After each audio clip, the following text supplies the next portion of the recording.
Welcome to Listening to Paint Dry with Mike and Dan, a podcast about the art and hobby of miniature painting. I'm Mike. Today I'm flying solo because Dan has quite a crazy schedule, but we'll be back together in a couple weeks with another episode. A few programming notes for today. First of all, we're getting back to our original plan, which is having 1 hour long episodes in order for you to be able to paint 1 hour along with us. Lately, we've kind of getting out of hand. We've been having some 2 hour episodes. We figured what we'll do is when we have longer interviews, we'll go back through, break them in half, put them out as 2 separate episodes. That way you at least have an hour of painting to listen to as opposed to us straining on for an hour and then listening to an hour long or an hour long plus interview. The second programming note is that we're going to be moving to a production schedule of every other Friday. So starting after today, which is, this one will come out on Saturday just because I'm running a little late, they'll be out every other Friday. So 2 weeks from yesterday, you'll have another new episode with both Dan and I and an interview from somebody in the industry. We'd also like to take a moment to ask our listeners if they could help out the podcast by spreading the word anytime they get the opportunity to. We're doing okay on our own with about 3,000 downloads and very little advertising independently, plus throw in no cons this year, so it's a little bit difficult to kind of get the word out and get stickers to people, etc. So anything that listeners could do to help spread the word would be much appreciated. Now, over the next couple weeks, you'll notice we're going to be upping our social media game. We're going to increase the amount of Instagram and Facebook posts, as well as we have joined the dreaded Twitter. And you can follow us on Twitter at, wait for it, at Dry Painting. You could also just search for Listening to Paint Dry. That'll come up as well. With those notes out of the way, we'd like to thank everybody for their support. Please, if you have any questions, comments, or concerns, want to tell us what you're working on, you could throw a question towards us that we could ask our artists in the future. Just let us know at listeningtopaintdry@gmail.com. You can also follow us at Facebook and Instagram on Listening to Paint Dry, as well as now Twitter at Dry Painting. Like, follow, subscribe anywhere you get your podcasts. We are on over 100 apps apparently now. With our podcasting service. So today we have an excellent interview with probably one of the foremost YouTubers out there. He is single-handedly responsible, I believe, for upping a substantial number of people's game in the painting community. His video series, Hobby Cheating, Raging Reviews, PMP Monthly Review, Warhammer Weekly, and an Interview with Artist series have netted him well over 40,000 subscribers. Please welcome artist, teacher, and all-around just awesome person, Vince Venturella. Well, Vince, welcome to the show. We're so glad that you could join us today. Yeah, thanks, man. I'm very glad to be here. And I appreciate you taking the time. That's one of the things that has always been awesome about interacting with you is that no matter what you're doing, you take the time to. I've seen it when you've talked to me and other people. So I know a lot of us out there in the miniature painting world really appreciate that you do take the time to communicate and hang out with your fans a little bit.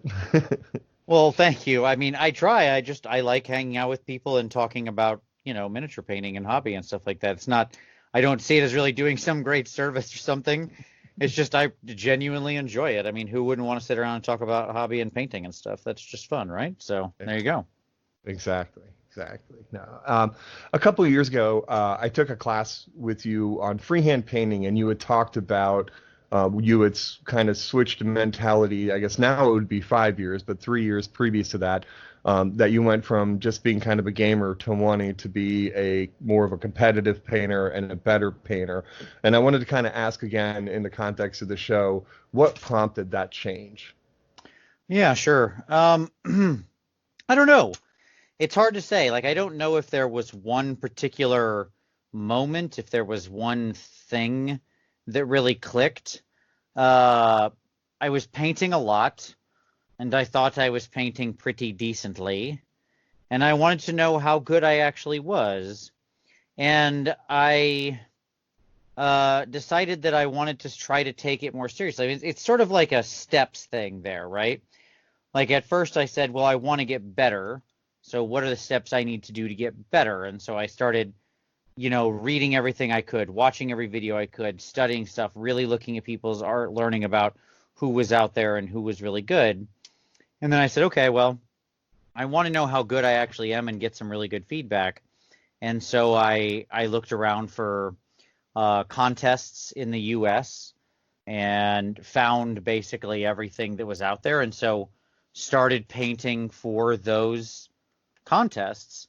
And I think ultimately, I couldn't tell you exactly where the turn happened. It's not like I sat down one day and had this lightning bolt epiphany of like, oh, here I'm just going to paint armies, and then tomorrow I want to do display painting or competition painting or something like that. I think I'm just kind of a naturally competitive person. If I am invested in something, then I want to be very good at it. And I think that this, more than anything in my life, miniature painting spoke to me in a way that nothing else previous really had. I have a lot of hobbies.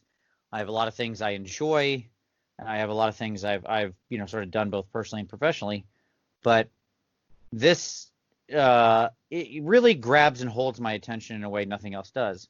So between that and just wanting to honestly test myself, I started competing more, and that was really kind of what it did it.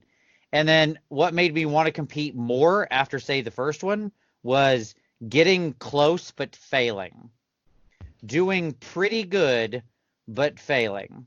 Failing was the most important thing I did in the early part of competing, because it lit the fire in me that said, if I'm going to I can do this. I might have failed this time, but I won't fail next time. So there you go. No, that's awesome. No, that's nice to hear that, that everybody fails, and that's hopefully we learn from our mistakes and get better from it. And kind of along those lines, that's a good little segue. So last year at the Nova Open, you took an opportunity when I asked you to critique a piece I did, and I'll post this on our Instagram so the listeners can kind of see it. It was a mirror image of two girls looking at each other, one light and one dark. You gave me some awesome feedback. Some of it, as somebody personally invested, it was a little hard to hear, but that's such as life, right? I would rather have the hard to hear it stuff than not. You know what I mean? I don't do well with sugarcoating. So when somebody gives you a critique, what is it a good idea to go back and work on that figure? Is it a good idea to just try to implement that in something new? Kind of how does that process work for you? Because I struggled with that, because I actually wound up redoing that piece. And so how do you approach something along those lines? Yeah, I mean, look, I'm going to be the first one to tell you that getting feedback from judges can sometimes be really hard. I'm not going to sit here and pretend like it's super easy. I myself have, and I think feedback largely breaks down for me when I hear it into two categories. Okay. So category one is, I know this isn't the exact question you asked, but I want to try to help people out. Sure. The first thing I'll say is, when you get feedback, take it, listen. Okay. Like, it's really, really, really hard to listen, but do it if you at all can. Now, the second thing I'll say is I divide feedback into two categories. So the two categories are things that might look better on this piece, but are kind of subjective, okay? And things that are directly pointing out mistakes that I have made on this piece and should correct both now and going forward. Okay? That's how I divide the two things. Okay? And and it's really easy when you're starting out to think everything you thought of is the best and everything falls in that subjective category. And you don't know what you're talking about, Mr. or Mrs. Judge. Look, I know exactly what I wanted. I wanted it to be like that. That was my artistic intention. Well, my best advice is, in the beginning, treat everything as though you don't know what the heck you're doing, and everything should be stuff you should execute on, right? Because chances are it's more likely to be that than the other. Even now, when I get feedback, it's sometimes, I mean, I've given feedback to people now on thousands and thousands of pieces, both in formal competitions and other ways. I mean, I've probably judged more individual pieces in detail than most other judges, just because I do it once a month and review like 80 to 100 submissions a month, right, in the PMP, which is a nice luxury. Like, it's really wonderful to be able to do that.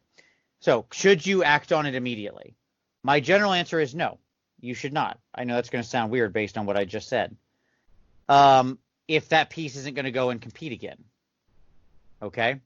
If that piece is going to go to another competition, then yes, go and change everything that you think fits into that secondary category of stuff that was done incorrectly and should be fixed on this piece and every piece going forward.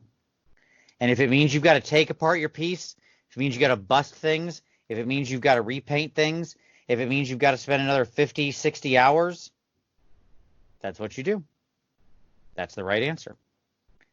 Now, if it's either highly subjective stuff, and I will get that sometimes from judges, and by the way, judges will often tell you when the stuff they're telling you is highly subjective, because they'll be like, well, you know, I felt like this foliage could have extended a little more over here, but I don't know. Okay, when you hear that, that's like, it's maybe subjective, right? When they say, okay, here's why your composition is incorrect. You put the figure back here, which draws the eye to the wrong place. So there's a standard compositional triangles, and you're way outside of it. And you're not balancing it in any way that's interesting, right? So, like, you know, you're not pulling a Monet here who would purposefully use imbalanced composition to draw attention to the other side of the frame. That's not what you're doing. You're just using bad composition, right? So you fix it Right. if you're going to compete with the piece again. If you're not, if that's it, if that's all it's going to be, if it's going to be that one piece and it's for you and you alone, no, I think you work on something else and you try to internalize that feedback. Maybe write it down. That's helpful. Right, you know, I try to write down everything anybody tells me. That's so important because with so much going on at a convention and such that you have a tendency to lose stuff, right? So and I do want to make sure we understand, like when I said hard to hear, it wasn't that I didn't accept the feedback. It was just, you know, like when you invest time into a piece, you get personal. You know, It like hurts. the pieces are No, personal. man, there's no need to explain at all. It hurts a lot. Let's not sugarcoat this, Mike. Like I saw the piece. It was clearly a very emotional piece for you. Like it's emotional and it was a good enough piece that I will tell you right now, sitting here, that was what? Was that last year Nova or a year, 2 years ago Nova? Last year Nova. Okay. Either way, it is one of the few pieces I remember from last year Nova, right? It had a significant impression on me. Like I can conjure the image of it directly in my head at this point, which tells me, as I told you at the time, that it's successful emotionally, right? Which in the end is kind of like a lot of the point of art, right? Right. Like, You're absolutely right. And that's when Dan and I had a long conversation about this, is I had the artistic side and the competitive side in me fought for a very long time after that. Because to me, that piece for artistic wise was a huge win. You know, I got a lot of conversation about it, etc. And, you know, I got pulled aside by the judges and they said they had like an hour-long conversation about art. But then it didn't do as well as I had hoped it would do. I can't say expected it to do because I don't really have expectations. It was more of a hope. And so, you know, it was hard to kind of resolve that for a while for me. And actually probably delayed the podcast coming out because I was kind of in my own stupor, you know. no, it's fair. I mean, look, here's the bottom line of that piece, and it is an interesting discussion, which we can break into here if you want. I would love to. Which is, you had a piece that emotionally was strong, right? And artistically, if art is to be somewhat defined as the ability to emotionally impact your audience, right, with the thing that you've created, it was successful in that regard because it did that. It very much did that, right? However, technically, the piece had a lot of opportunity to grow, right? That's a nice way of putting it. No, I just mean like I think you know that. I don't think I'm telling you anything that was a revelation to you, even at the time. No, right? not at all. Mm-hmm. Like you can look at your painting and go, yes, this painting is good, but it wasn't great on the level that you perhaps would have wanted it to be, right? There was opportunity for growth there on the technical merits, right? Certainly. Mhm. So, excuse me. So when I look at that, what that tells me is that's kind of one of the challenges of competition, right? And here's what I mean by that. If you're an artist and you're trying to make a living on your art, okay? Then all that matters is how your pieces connect with the zeitgeist of the audience that is viewing them. Because those are people who are going to buy your stuff, who are going to talk about you, who are going to review you, who are going to, talk you up and create the word of mouth that's going to make your art pieces sell. Yeah. If you're doing a gallery show or something like that, right? You get what I mean? Yes, absolutely. And so that's why, I think that you can have a much broader sweep and different levels of technical achievement, but if the emotional impact is there, then that can often be the success and so on and so forth.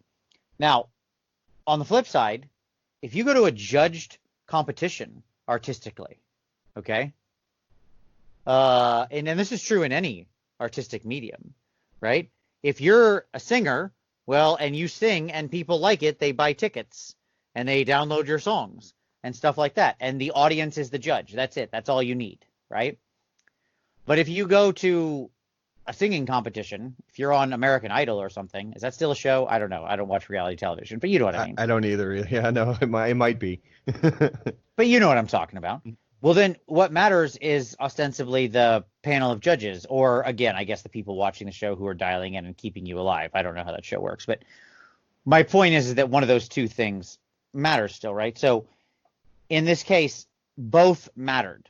When you enter a judged competition, and they're pretty transparent about the rules that like the technical forms part of their basis for evaluation, right? Like that's kind of in the terms of service. Exactly. Yep.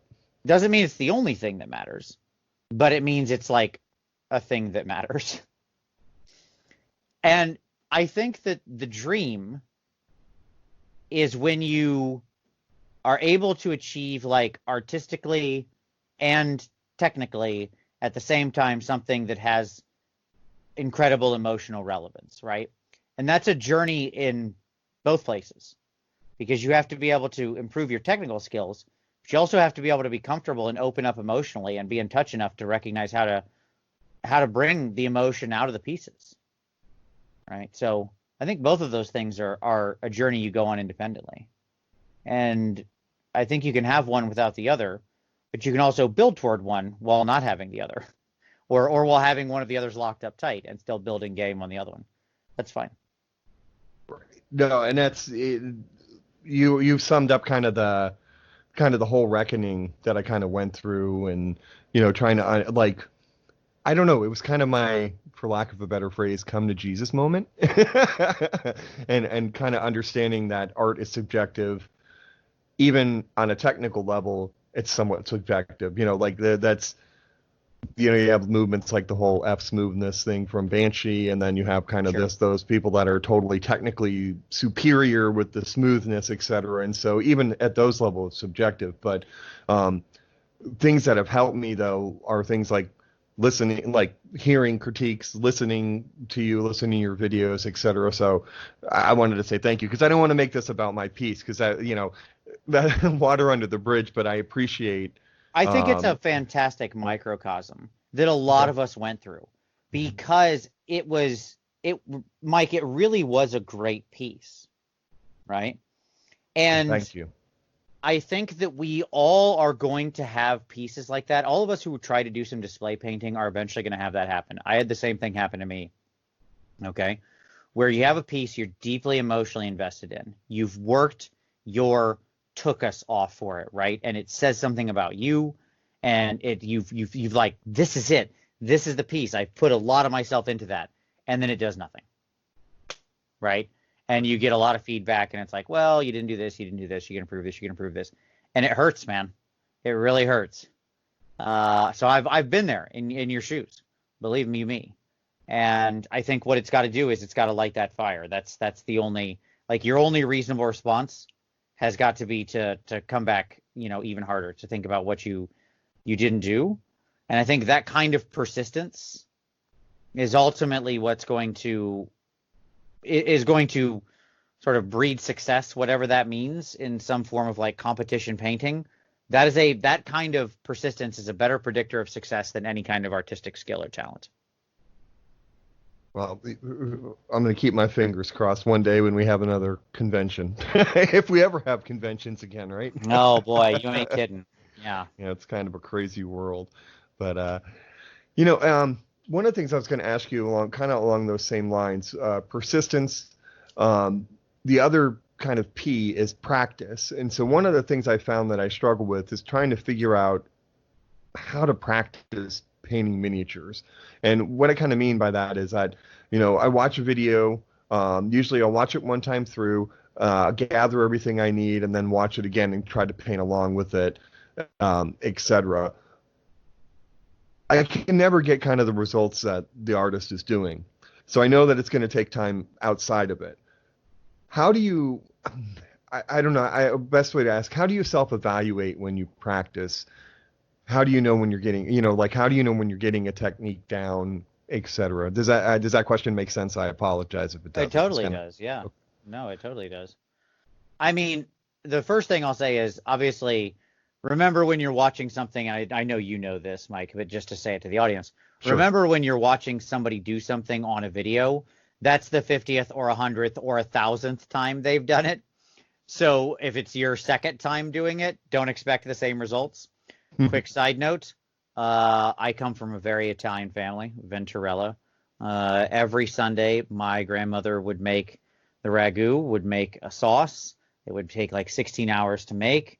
It was my favorite thing in the world. I cannot eat any Italian food to this day, or like sort of red sauce, Southern Italian, Sicilian food to this day, because all of it pales in comparison to my grandmother's food. When my grandmother passed away, she gave her recipes to my wife. My wife made my grandmother's sauce. I ate it, and she was like, "What do you think?" I said, "Yeah, it's okay. You did all right." And she was like insulted, and I looked at her and I said, "If you're insulted, then you're out of your mind, because my grandma made that sauce every day for 50 years. 50 years. 50 times a year for 50 years. She made that sauce 2,500 plus times. You've made it once. Did you really think you were such a culinary genius that you were going to surpass that amount of effort 2,500 times, 16 hours per attempt? Right? No. I said, get out of here. You want to get good at it? Keep making it. Maybe in 10 or 20 years, you'll get something decent. Right? And she didn't make it again. Never did. Okay? Because in the end, she didn't want to live with that sort of Damocles over her head. Right? But that's my point. If you want to get, like, if you look at Land's non-metallic metal or Kirill Kanayev's or somebody like that, and you look at their effect and you think, that's beyond reason. Well, yeah, it's because they've done that 500 times, 1,000 times, 10,000 times. They've invested an order of magnitude above that, two orders above that in hours, right? Of course. So, how do you practice? How do you practice? I think what you do, my advice, and how do you evaluate yourself, is I'm always trying to deliberate practice particular things.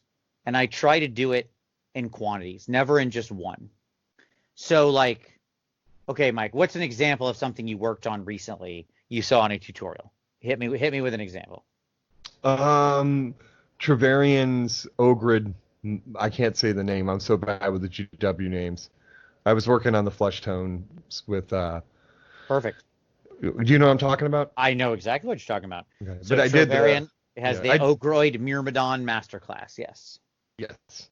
There you go. Perfect. But I had to do the other guy, the one from the Quest game, because I didn't have the. There you go, Thaumaturge. So yeah, but I figured they would pull same model pretty much. You know, I mean, same flick. Yeah, similar muscle structure. So yeah, that works fine. Okay, so you were trying the skin. what did you run into? Like, walk me through what happened. Well, for the first is I was not getting any gradients. I was kind of getting like no matter how much I glazed or blended, I couldn't get a gradient, or I couldn't. And when I kind of got a little bit of one, it was in the wrong place. And then I kind of struggled with. I don't know. This may be actually a personal thing that I don't know how when people do reds on videos, and because the skin is like kind of an orange brownish, Right. I have a hard time seeing that on the video. And I think it's just my eyes. It's not like color blindness or anything like that. Everybody's got weird stuff. I don't think it's just you, by the way. I think that is kind of true in general. Like, actually, the color red is just traditionally really hard to see and distinguish and actually get right on video. So no, I don't. I think Okay. you're actually in very good company there. Oh, okay. Well, cool. That's comforting for sure. So I was running into that, and then paints turning chalky on me as I glazed them, like made them like thinned them down, etc. And Mhm. so like especially the oranges, I had to substitute like Kalahari orange for one of the colors he used, and that kind of turned. Though that's kind of where I struggle is like transitions and chalkiness and kind of paint, controlling where transitions were. Gotcha. Gotcha. Yep. Yep. So yeah, exactly. I think then it's good though. You just did the first step of how I would tell people to practice right there. So you're like, what you did was self-identify where the challenges are, right? You understand what I'm saying? Like, you started and said, where am I having problems? Let me break this down. You didn't just go, I can't do this, right? That's the first place people go wrong, is they go, I can't do this, and they stop. You see what I mean by that? Yes. And I think that's your killer right there. Don't do that. Number one. So, like, take the time, sit down, and think about where are you specifically going wrong. I think then the next item you've got to do is you got to say, okay, so like, where am I running into these challenges? Okay, so Trevelyan famously uses a lot of like very careful, controlled glazes and thin layers and slowly builds a color, right? Right. And so one of the things that I'll often do is I'll say, well, if I'm having trouble doing it with maybe that exact technique, maybe I try it with something different, right? So maybe instead what you try is maybe you kind of watch the video, you get a sense of the colors he's using, and then maybe you try to wet blend it out a little bit, right? And then you glaze from there and you see if maybe that tackles it. Maybe you go a little bit to the airbrush to clean up afterward. Maybe you do some very distinct layering and then go to the airbrush to smooth out, kind of Sergio Calvo style, right? Right. So the point is maybe you kind of alternate. The other option is you paint it, you fail, and that's okay. Like, you tried it in that method. Let's say you failed. I don't know for sure you did or not. I can't see them many. Maybe it's perfectly fine and you're being way too hard on yourself. That's another possibility, by the by. No, I'm comfortable saying, and not even on a critical sense. I'm comfortable saying that it would fall in the fail category. I'm okay with that. Like Okay, I'm not. I got a big old drawer of failure. that's all And right. that's okay. Yep. So then, and that exactly, that's fine. That's going to happen sometimes. So then here's my answer. You fail once, and then what I do is I look at it and I've tried to my best to evaluate it honestly, right? And I do that by just trying to remove the scales from my eyes. I look at what I did, I compare it to whatever I was trying to do, and I say, okay, honestly, did this measure up? And I'll sometimes just bring up pictures of the kind of thing that I was trying to achieve and hold my piece next to it. And like, that will kind of remove all illusions, right? If you look at a big picture in the same scale of somebody else's mini and then you hold yours next to it and you honestly evaluate it, and it's going to be like your flaws are going to be visible pretty fast, right? Right. So I think that's number one. Number two is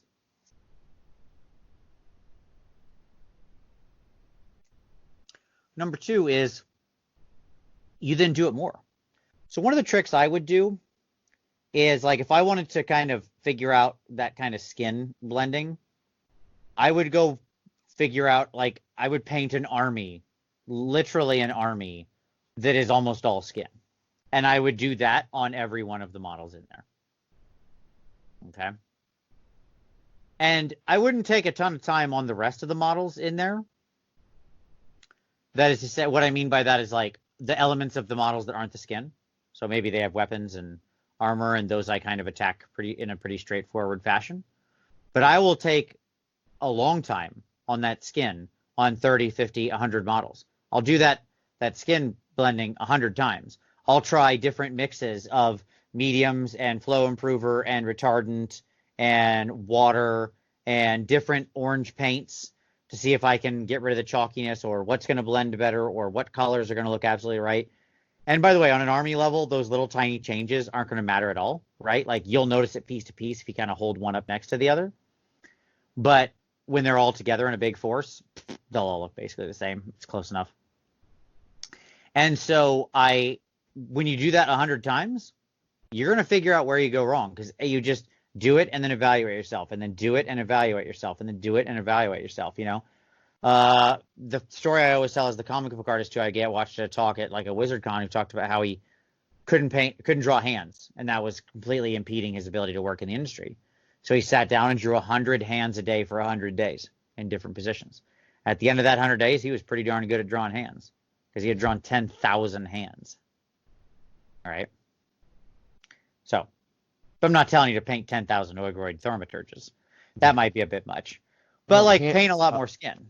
I'll say hands down, that's good advice. No, I'm sorry. Oh. I'm sorry, I couldn't resist. That's great. I love it. Yes, good fun.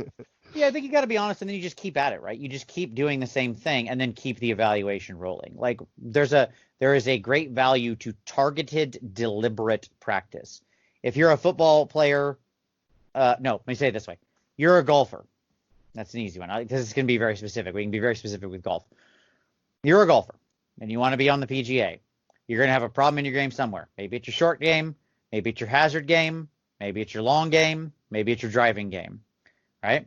There's 4 places, at least, there's many more, but obviously those are sort of the chief 4, where you can have significant problems. And what you're going to do is you're going to go work that one area that's a problem for you until it's better. There you go. Right? That's targeted, deliberate practice. If you've got a problem with putting, you're going to be out on the putting green every day, until you're better. That's it. Same trick. That is an excellent way to put it, for sure. And, you know, for somebody like me who doesn't really have armies, because I used to game, now I just paint. You know, I do things, I backed like the Bones Kickstarter, and that's just a crap ton of miniatures to practice on, right? That's right. Exactly. Yeah. I mean, 100%. When you've got stuff like that sitting around, I think of all these people who have like stacks and stacks of Kickstarter board games, you know, and Bones and stuff like that. Like so many of us have shelves of shame from all this stuff. Those are just perfect practice stuff because they're relatively nice. You can get them out. If you fail, who cares? Board game's still perfectly playable. The Bones piece is still there. You know what I mean? Like you weren't going to do anything else with it anyways. Any painted mini is better than any unpainted one. You can only serve to learn and to grow and to do better because you tried it, right? So why not? So I'm trying to think of the best way to ask this question, because I know that you've covered it a little bit, but kind of along those lines, what kind of challenges have you faced when upping your painting game? Like, what are the kind of things that you went through? Oh my gosh. I mean, feeling like a failure constantly and feeling like I will never be good enough to actually create anything of any value, that I am not an artist, which I still don't know that I feel that I'm an artist. I struggle with that every day, with feeling like I have no real inspiration or sense of artistic talent, or what makes something good or bad, or what I want to do. Feeling like I'm completely like the muse has left. Feeling like I can't get a stupid piece to work, and all I want this thing to do is work, and why won't this dumb blend come together? And you know, so it sounds like you do battle with self-doubt for sure. all the time. Yeah. All the time. Yeah. That's kind of, you know, your pain is reassuring for others, though, at some level, because, you know, they see what you paint you're exceptionally well. I mean, the fact that you don't consider yourself an artist is baffling to me, but especially, I don't know. It's interesting to watch your videos because when you go all the way back and watch from the beginning, and even then you were a great painter, just how far along, was it, God, 243? Was that the most recent hobby cheating? Let's say sure. I don't know because I have them. The reason I say I don't know is because one, I don't know when this is coming out, so when somebody's listening to it, so maybe when there's newer. And Yeah. two, keep in mind I work like a month ahead, Okay. right? Where I'm recording as I'm like recording and then going through the editing and then uploading and scheduling. So I never remember what number's actually currently out or whatever. So somewhere around there. The color orange. There you go. It's the Yes. most recent one. It's about orange. It's about orange. That's a excellent video, by the way. And actually, there's one thing I was going to mention to you that you had done a brush care video, and I had mentioned something about in the comments about pink soap. But I think I use pink soap the same way you use like surfactant. I can't never say that word. Surfactant in Surfactant. Yeah. a couple of drops in one of the rinse waters, and I don't know. It takes pain out of everything. So Yeah, absolutely. It's very, yeah. very good tool. I know exactly what you're talking about. Keep something in your rinse water is what I would say. I think a lot of people just keep their rinse water straight. I always keep a couple drops of surfactant, or you can use pink soap, or actually even like a drop of dish soap would be fine in there too, if you don't have either of those two things. So I will let you in on one secret that we do battle in this house over the pink soap because it will actually take out other types of stains from clothes and laundry.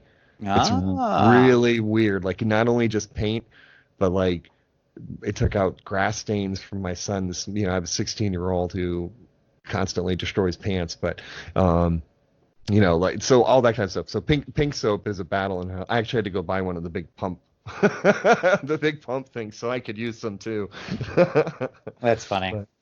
But, so a little bit of a change of pace, because I know both of us are kind of economics nerds.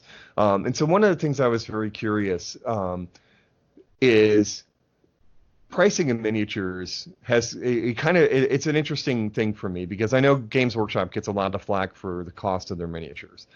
But honestly, when you break them down, besides character miniatures, which I'm kind of like, whoa, $40 for what? But like when you talk about squads and things along those lines, their pricing per miniature kind of averages out to about the same as Privateer Press or even metal miniatures from Dark Sword Miniatures, etc., and things along those lines. Right. So I guess my question for you as somebody who's another kind of economics person, why with increased supply and increased demand have we not really seen a price decrease in product? Typically you would see as more people come to the market, more substitutions are available, et cetera, you'd see price come down. But it kind of seems like everybody's saying, oh, Games Workshop's charging this amount for this, so I can charge this too. You know what I'm saying? Yeah, sure. So, I mean, I think we are talking about a relatively free market. So that would be the first thing to ask. Right? Like, is the market being acted on by external forces? Because, like, if you're going to talk about, healthcare costs or something like that, obviously that has a market with a heavy amount of regulation, and so the market is being acted upon by all sorts of outside forces. Sure. I think in the case of miniatures, it's pretty free. It's like the sort of quote unquote invisible hand of the market is kind of doing what it's doing here, right? Right. In one of the truest senses. Why?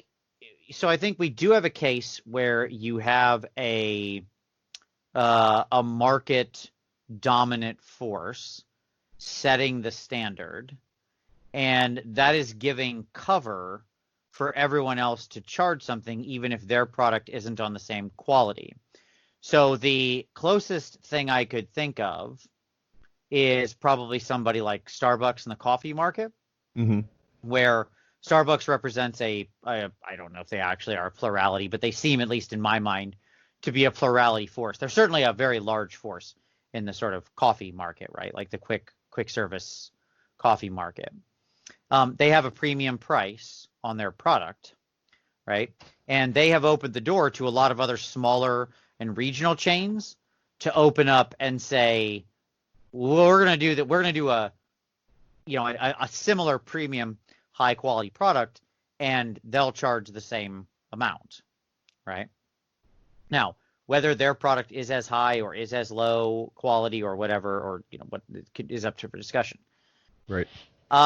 That's not to say that this market will remain stable forever. I think one of the things that keeps the market at sort of stable is price, right? It's not dependent on the a lot of people are like, why does it have to cost that much? It's just a little bit of plastic. Like, obviously that's not how prices work. These are people who've just never apparently read any economics in their life. Like the components that go into making an individual model have almost zero to do. They could not have less to do with how much that thing costs, right? Right. What determines its cost is obviously a whole bunch of input factors, including the fact that like making the molds and making a product that is as high quality as what GW does make is still actually pretty rarefied. There aren't a lot of companies, even now, truly making plastics on their level. In fact, I don't know if there's really anybody who's completely on their level. No, I don't think there's a perfect substitute. No, I think they're kind of that big dog in the field. You know what I mean? I don't. I was trying to think about that earlier, and the only thing that's like you have imperfect substitutions, things that would not that might satisfy your demand, but not 100% at the same level as Games Workshop, right? And I think like Kingdom Death and Weird are probably the two closest, and both of those have a lot of limitations as far as scalability goes. Right. Kingdom Death obviously has a huge assembly nightmare where they're very difficult to put together. And are often very fiddly and small. Kingdom Death has a very weird aesthetic to it, where that's not everyone's cup of tea. But they're the two I can think of that are close. Right. As far as the quality of the plastic miniatures that are coming out, for sure. Yeah, I would definitely agree with that. But Malifaux makes me want to throw things out the window when I try to put a figure together. So fiddly. Yeah, exactly. And both of them charge pretty similar prices. It's not that far off, right? No, you're absolutely right. It's something that definitely we've seen. It's really, I don't know, it's almost price inelastic in the sense that no matter how much they charge for the product, people still buy it. They may, complain about it, but it's still, they're not losing any profits off of it. You know what I mean? And people are still purchasing the products. Sure. Well, on one hand, it is a luxury good. Sure. Right. Like we are not talking about a necessary good here, right? Right. So, excuse me. So this isn't corn or wheat or orange juice or something. Okay, I'm like sorry. That, right? That was corn with a C, not with a K. Okay, all right, just making sure. Yeah, with a C, yes. So so the pricing does move more independently because it is a luxury good, right? And luxury goods tend to be, depending on what they are and where they sit on the price curve, if they're niche enough or high enough on the price curve, they can actually be rather things like recession proof, because they tend to be purchased by people who aren't as heavily affected by economic downturns and things like that, right? Right. So there's all sorts of like different economic theories behind this as to what can be going on there. But my argument would ultimately be it's actually pretty simple. Like we can talk about all the complexities of this, like how the molds that GW uses are crazy expensive, often well into the six figures for a single mold, right? Right. And so we can talk about stuff like that, how nutso all those costs are that they have. We can talk about how their product is either equal to or the highest quality on the market. But ultimately, I think it's this. Their models look really cool, and as they have slightly moved the price up to basically keep pace with inflation, people have only continued to or expanded their purchase of it. And there you go. So if you're selling more as you slightly basically hold your price steady or slightly increase it, that's a successful price curve. Like you're where you want to be, right? Because technically, if you move your price up, you should see sales go down, but overall profit kind of remain neutral is the idea, right? Right. You get to the dumbbell point on the pricing curve, right? You could be a luxury good that sells a few at a high margin, or you could be a cheap good that sells a lot at a low margin. You actually end up with the same revenue, right? Absolutely. And what I think they found is that they can kind of win because they can move their price up slightly and sell more. Because they were probably actually, and I know this is going to hurt to say, but they were probably actually a little under what the market would tolerate. Right? Oh no, absolutely. If they increase the price and people increase their purchases, they were certainly undercharging what the market would allow. Absolutely. And yeah, and I mean it's important to say here that we're talking about in the aggregate. That doesn't mean that like you, particular Sally or Johnny, listening to this, who find these kits very expensive, as certainly I did when I was a, poor college student who couldn't afford any of this stuff and was trying to get everything secondhand and scraping and saving, to buy anything. Like I get it, right? That doesn't mean that it's suddenly that it's suddenly better for everyone. But the point is that there's still a bigger market out there that apparently is willing to pay that higher price than isn't. That's kind of what it boils down to. Now, I think if we were going to look at our crystal ball and say, what's the future portend? Well, the future could have some significant downward pricing pressures, depending on what ends up happening with 3D printers, especially resin 3D printers and those kinds of high HD printing beds being integrated and stuff like that. That could have downward pressure, right? I was actually you have the crystal ball, because that actually was kind of the next avenue I was going to go to, was what do you think future wise? Do you think things like 3D printing, anybody entering in any other entrance into the market, et cetera, would cause a downward pressure? And downward pressure on the prices. So well done there, sir. Well done predicting. I mean, the answer's got to be yes, right? It cannot be no. That doesn't mean, by the way, that market goes away. It just means that that we have to accept that there will be a commoditization and a downward pressure on it, but that doesn't mean it goes away completely. H&M makes knockoff fashions that they sell for dollars, and that that those clothes disintegrate after they get rained on once or get wet once, right? Right. But high fashion is still a thing. There are still designers who make a lot of money to make high fashion goods, because ultimately the design matters. The actual input matters. And what that market eventually looks like 5 years from now, 10 years from now, what it actually looks like to buy miniatures from them, I don't know. It could be that you buy STL files and print them yourself. It could be that that's an option they have. That when you buy the fig, you also get a locked version of the STL file or something. Who knows, right? This would be interesting. That would be very interesting. Yeah, so you could print more of it yourself or something. By buying the one copy, you also gain the sort of digital rights, as it were, to reproduce it for yourself only. I don't know. I don't know what the world looks like, and I would challenge anybody who says they think they've got a good handle on it. There's going to be innovators, and there's going to be challengers, like any market like that, right? And it's a question of how do the big dogs react. If the big dogs react well and don't bury their head in the sand, then they can retain their market position and stay around, right? Microsoft's been Microsoft for a long time because every time somebody came up and challenged it, they reacted and didn't bury their head and didn't say that's not a thing. Instead, they made their own version of it and rode the trends, right? They made their Xbox, they made their Surface, they made their whatever. Right. Some of those things failed along the way, but for the most part, they're still around and the operating system's still king. But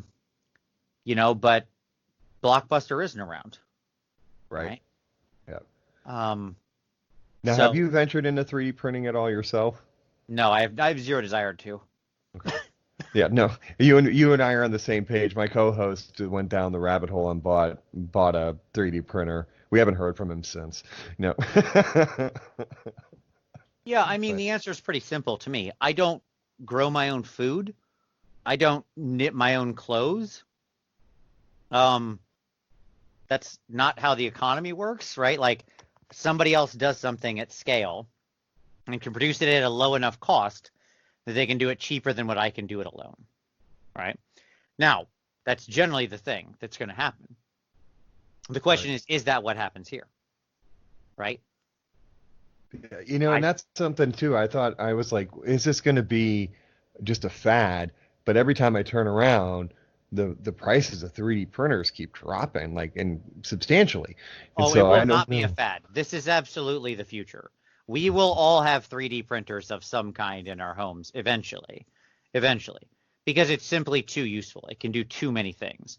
Like eventually if you can 3D print food or stuff like that, that's just going to be an absolutely essential thing. But that's we don't need to go super futuristic on this. It's a Star Trek replicator, right? Yeah, yeah, effectively. And there's no reason to think that that's not the world in 10 or 20 years. Um, it's not the replicator is theoretically working from like energy molecules or something like that, right? To just sort of Sure. make matter. Whereas like 3D printing would mean like you just have basic proteins or food-like substances that it then extrudes into something that feels like food or looks like food. Um, didn't say it'll be delicious, but it'll happen. Nice. So, but anyway, like again, that's probably off topic. My That's point is that okay. I don't know what it's going to look like. I think that there are going to be a lot of different market pressures going on. That the bar to becoming a miniatures creator is getting lower. What I mean by that is the software you need, the tools you need, the learning you need, all right? Everything you need to create miniatures has right now a downward cost pressure. Software is getting cheaper, learning, knowledge, education is getting cheaper, output, creation is getting cheaper. Okay? When that happens, you cannot help but have a flood of competition into a marketplace. And eventually, a flood of competition into a marketplace will put downward pressure on the price of those participating in it. Right? That's just sort of the inevitability of it. So, And the weak are going to get herded out. They'll die out quickly, um, which is an interesting thing too. unless the bar is so low, you That's say that, but that's not necessarily true. That was true of that's true if you're like a restaurateur, right? Because it costs lots of money to get the building, to hire everybody, to install the ovens, to do all that, whatever, right? But the actual better comparison is publishing. Okay? Because publishing already had this revolution 10 years ago. Mike, if you want to print and publish a book, I can show you how you can do it tomorrow. Tomorrow, we can have it out there. We can have your book ready to go. Anybody, anywhere in the world, on Amazon, on anywhere else you want it to be, for sale, for anybody who wants to buy it. We don't need an agent. You don't need anybody. Now, is it going to be as successful as if you have a full, publishing house doing a huge marketing push for you and getting it in bookstores and stuff like that? No, probably not. You're going to have to hustle, hustle, hustle. But you can't fail out of being a publisher anymore, out of being an author. You can't do it. The bar is $0, right? Right. Like, or very close to it. It's, a computer and a few basic programs. And you can write books forever and get them published. That's it. There's no more failing out of the market anymore. Right? You That could makes be the sense. next Chuck Tingle. It could happen to you. But the point is miniatures, if all this stuff keeps getting low enough, that'll be the same thing. Right? Like, sure, there'll be a few big publishing houses, full-fledged companies making serious pushes with big miniature ranges and lots of stuff like that, right? Hmm. But there could be thousands and thousands and thousands of like little boutique shops that release a couple figs a year, at some kind of scale. Right. And that's just and that could be the world. Once that's happening, you're going to see like miniature market aggregator sites on a bigger area than you already do. Like right now, you've got places like Mr. Lee's Minis and things like that gather together smaller boutique miniatures into one place. You'll see even bigger aggregators. And you're already seeing that to a point with things like Shapeways and stuff like that, right? Where they aggregate together STL files and 3D prints. Mm-hmm. This will be the sort of next evolution of that. Right, so I think also you're starting to see more of it on Patreon too, like places like Patreon and Kickstarter and all those that were typically the home of printed miniatures are now seeing people doing STL files only, etc. So I think I mean the aggregate sites, I think you're right, they're coming. There's already like Thingiverse and My Mini Factory is one that's out there for STL files, I guess, is what Dan keeps telling me about. So yeah, I mean, you're definitely on the money with that for sure. But right. So I know you're not feeling well and that you didn't want to do a ton of time. So I have a couple of kind of the ending questions for you if you're cool with that. Rapid fire them out. All right. Well, so of all the miniatures that are out there, is there a model that hasn't been made that you would like to see made? And I always use the example of miniatures from the Dark Tower Stephen King series. I would love to see miniatures done, like maybe even in the Jay Lee art style from the graphic novels. But is there anything out there that you'd like to see? 2 answers. 3 answers. 1, much wider array of cyberpunk miniatures. There's almost none out there. Just a very low number. I mean, real, hardcore, Shadowrun, Neuromancer, 80s, cyberpunk. That's answer number 1. Answer number 2. And by the way, this is going to sound ironic, but Battletech mechs. Look, I understand there's like years of Ironwind or whatever doing metal mechs, and there's the new plastic range. None of those are interesting to me. None of those. I don't want inch-high Battletech mechs. That's ridiculous. It's ridiculous. Battletech mechs are like giant vehicle monstrosity cool things. How do we not have Gundams for them like there are Gundams for Gundam? Okay? How have we gone so wrong here in America? Gundams are sweet and look cool. And like every single show that has a big robot Gundam thing in Japan has a model kit that's like full size and massive and big and fun to paint. How come I don't have an Atlas or a Mad Cat, right? Or a Black Knight or a Flea or whatever? It makes no sense to me. Why are we playing with inch-tall mechs? Get out of here. I want Imperial Knight-sized mechs. Okay? I mean, this is slam dunk territory. I know 2 exist, by the way, because they were 3-up models made for the original casts. I've seen 2 of them out there. If you know where any of these 3-ups are, contact me immediately. I want one of them more than anything. If anybody knows where a 3-up Black Knight is, I will. There's nothing I will not do to get that. All right. Anyway, so that's number 2. Well, Dan, I'm going to say Dan isn't on the interview, but he just screamed amen. He's a huge Battletech person, and he wants big mechs too, so he's right there with you. Good. Thank you. He is a man of, I can tell he's a man of class and character.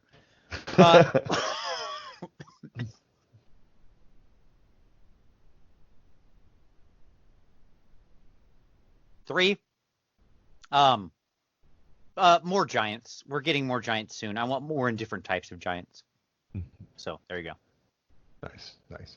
Now, one of the other things I like to ask too is, I typically ask if there's a color, like what would if let's say Jason from Slow Fuse came to you and said, "Hey, I want to make a Vince Venturella paint. What color would it be, and what would you name it?" Oh God, I don't know. I would want a lightning race hot pink, and I would name it Vince's Pink. I named my YouTube channel my name. Right. So I don't. Clever names are not my thing. That's okay. That's no worries, no worries. And the last thing we ask is, the motto of the podcast is better, braver, and happier. Is there any parting advice that you could give to our listeners as they continue on that journey? Fail a lot. You cannot do a better service to yourself than failing. It sucks to fail. It hurts to fail, and nothing will teach you more. The more you fail, the better you will be. The more you retreat to complete safety and avoid failure because it hurts, you avoid the sting, the less you will progress. But if you fail and you get feedback and you talk to people and you trust others and you trust the process and you continue that deliberate practice, you will improve, you will become happier, and you will be amazed with what you achieve.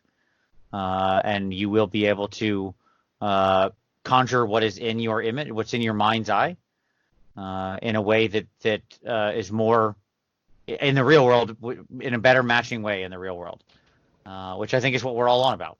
We all want to be able to paint in reality what we see in our mind, and that's how you get there. Oh, you know what? I do have one other question. I apologize for calling an audible here. And I was wondering, this is something I recently just started doing. I've kind of been watching like other types of artistic avenues. Like I've been watching oil painters paint on YouTube and kind of even acrylic. I've watched some acrylic pours. Do you kind of venture outside the miniature painting world when you watch videos as far as art goes, or? Yes, 100%. Watch makeup contour videos. That's another good one. Car detailing tutorials. That's another good one. Makeup contouring, by the way, is the best. If you want to learn how to paint faces, go watch women teach you how to contour. I guarantee you will learn more in an hour of watching those videos than you will in 100 hours of watching miniature painting videos, because you will understand the fundamentals of how you reshape a face through light and shadow. Those women are magical. They are sorcerers. So do that. And then obviously, yes, I like oil painting videos a lot.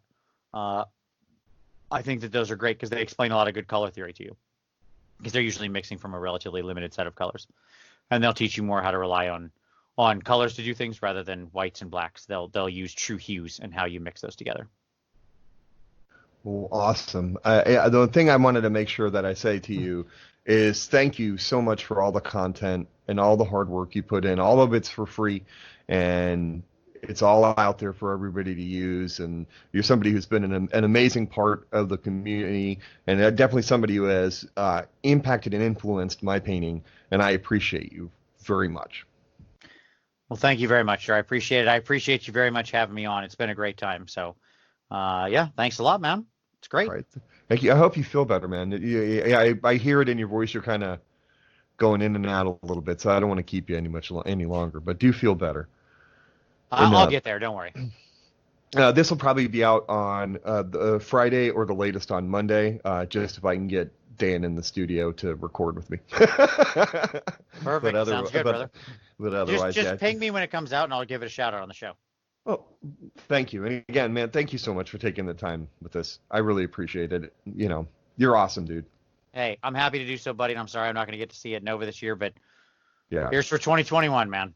I did have you. I was in 2 classes, so I was like, damn it. Yeah. I was gonna do your battle damage class, and I was gonna do your freehand class again because I wanted to try something different than a flame. We'll do it again. I kind of wussed out. 2021. That's right. There you go. All right, sir. Well, I'm going to talk to you later on. You take care. Take care. Bye-bye. Take it easy, Mike. Bye. Dan and I would like to thank Vince Venturella for joining us today. It was such an educational and fun interview. We hope to have him back sometime in the near future. Go to his YouTube channel and find his page. Hit subscribe and also hit the notification button so you don't miss a video. His hobby cheating series is particularly amazing, although I do enjoy all the videos that he produces. So go ahead, give him a like, and subscribe. You can follow us on Facebook and Instagram at Listening to Paint Dry, or Twitter at Dry Painting. Like, follow, or subscribe wherever you get your favorite podcasts from. If you could leave us a positive review, we would be greatly appreciative. And also, if you could spread a word about the podcast, we would also be thankful for you to do that too. In order to become a better, braver, and happier painter, you have to fail, and you have to fail hard. Until next time. Listening to Paint Dry with Mike and Dan is a production of LTPTWMD. All rights reserved. No portion of this recording may be used without the express written consent of the host. The music is Death by a Thousand Questions by Springtide. Download from the Free Music Archive on a non-commercial attribution share-alike basis. All views and opinions expressed in the show are solely the views and opinions of the person who said them. All celebrity voices, if any, were impersonated and done so poorly.